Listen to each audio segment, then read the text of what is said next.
Hello everyone, আসসালামু আলাইকুম। কেমন আছেন সবাই? আশা করি সবাই খুব খুব ভালো আছেন। আলহামদুলিল্লাহ, আমিও ভালো আছি।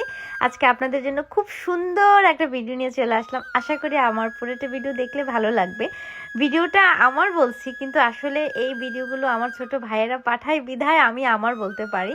সজীব, তোমাকে অনেক অনেক অনেক ধন্যবাদ ভাই, আমাকে এই সুন্দর ভিডিওটা পাঠানোর জন্য। আসলে তোমরা ভিডিওগুলো দাও, কিন্তু বিশ্বাস করো, হাজার হাজার প্রবাসীরা আমার পেজে চোখ রাখে এবং তারা তাদের গ্রামটাকে দেখতে পারে বা বাঞ্ছারামপুর থানার বিভিন্ন কিছু দেখতে পারে। বিশ্বাস করো, তারা সত্যি মন থেকে খুশি হয়, কারণ দূর প্রবাসে থাকলে নিজের জন্মভূমিটাকে অনেক অনেক গুণ মিস করা হয়। তো যাই হোক, আজকে আপনাদেরকে দেখাচ্ছি আমাদের বাঞ্ছারামপুর থানার স্বপ্নদ্বীপ বলা হয়। চতুর্দিকে নদী, তার মাঝখানে সুন্দর একটা দ্বীপ। এই দ্বীপটার মধ্যে তারা সুন্দর করে একটা পিকনিক স্পট বানিয়েছে, যেখানে দূর দূরান্ত থেকে মানুষ আসে প্রত্যেক দিন এই সুন্দর জায়গাগুলো দেখার জন্য।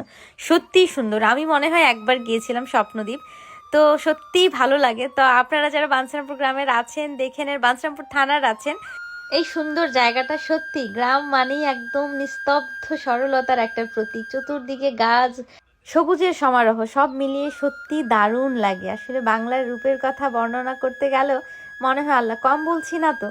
কারণ বাংলাদেশটা থেকে অনেকটা দূরে আছি বিধায় এতটা এতটা কষ্ট লাগে বা এতটা মিস করি। সত্যিই সুন্দর লাগছে স্বপ্নদ্বীপে। আমি অনেক দিন আগে, 2-3 বছর আগে গিয়েছিলাম, রিসেন্ট যাওয়া হয়নি। অনেক সুন্দর করে সাজিয়েছে তারা। তো দেখেন, আপনারা যারা অনেকদিন পর দেখছেন, অবশ্যই আপনারা আমাকে জানিয়ে যাবেন কেমন লাগছে। আর সবাই সজীবের জন্য দোয়া করবেন। সজীব সুন্দর একটা ভিডিও আমাকে করে দিয়েছে। আসলে সজীব কেন, এরকম আরও অনেক ভাইয়েরা আমাকে এত সুন্দর সুন্দর করে ভিডিও দেয় বিধায় কিন্তু আমি আপলোড করতে পারছি। এই জন্য তো আমি আমার নিজেকে খুব ভাগ্যবান বলে দাবি করি। এই যে সজীব, ওই আমাকে ভিডিওটা দিয়েছে। ওদের সাথে কিন্তু আমার কোনো দিন দেখা হয়নি।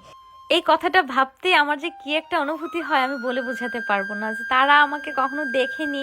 শুধু একমাত্র আমি বাঞ্ছারামপুরের মেয়ে বিধায় আমাকে তারা তাদের সুন্দর ভিডিওগুলো পাঠায়। আমি তোমাদের সবার কাছে কৃতজ্ঞতা স্বীকার করছি। এই যে সবাই মিলে, ওরা হয়তো বন্ধুরা ঘুরতে গিয়েছিল, আর ভালোই লাগে সবাই মিলে একসাথে মাঝে মধ্যে ঘুরতে যাওয়ার অনুভূতিটা, এটা একটা অন্যরকম অনুভূতি। এই যে দেখেন, আর ও এত সুন্দর করে ক্লিপগুলো নিয়েছে। ভিডিওর ক্লিপগুলো অদ্ভুত হয়েছে, যদিও আমি এত প্রফেশনালি কিছুই করতে পারি না। আমি একদম একচাটিয়াভাবে ক্যামেরা ধরে রাখি, যা হচ্ছে হচ্ছে।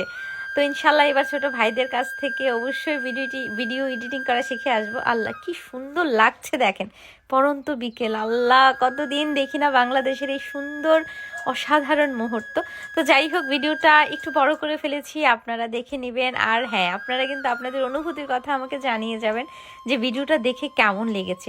বিশ্বাস করেন, বাংলাদেশের সব ভিডিও দেখলে আমার কাছে এত ভালো লাগে, আমি আবেগ আপ্লুত হয়ে যাই। তো যাই হোক, ভিডিওটা আর বেশি বড় করলাম না। আপনাদের কাছে যদি ভালো লাগে, কষ্ট করে একটা শেয়ার করে দিবেন। আপনাদের একটা শেয়ারের মাধ্যমে হয়তো আমাদের বাঞ্ছারামপুরের এই সুন্দর ভিডিওটা অন্য কারো কাছে গেল। আল্লাহ হাফেজ।